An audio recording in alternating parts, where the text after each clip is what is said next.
Hello guys, i-share ko lang sa inyo ang aking recipe for today. Ito ay fish fillet. So guys, ayan ang ating minarinate na fish fillet. Imbis na iprito ko siya, gagawin ko na lang siya, ilalagay ko siya sa air fryer. So ito ang ating air fryer. Dito ko siya ilalagay. Maglagay tayo ng foil, no? Para dyan natin siya ilagay. Ano ko lang to siya. Nakaano na siya, oh. Ilalagay ko lang to dito. Shadan. Ayan. Woohoo! Yan, dahil maliit lang ang ating air fryer.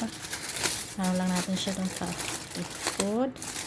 Ayun. Ayun.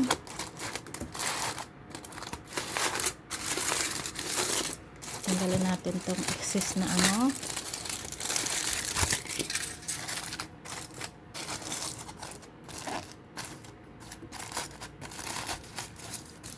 Tapos ngayon, lagyan na natin siya dito.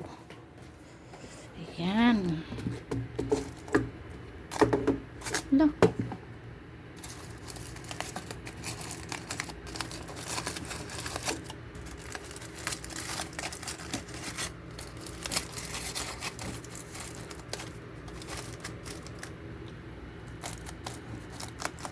Lagyan natin siya ng bawang, paminta at saka kunting lemon, tsaka toyo.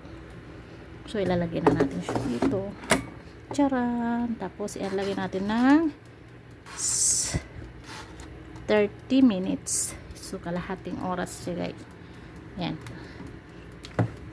Para iwas sa mantika, o diba? So ito yan siya, guys, ang ating fish fillet na lulutuin ko today. Ayan, white fish fillet.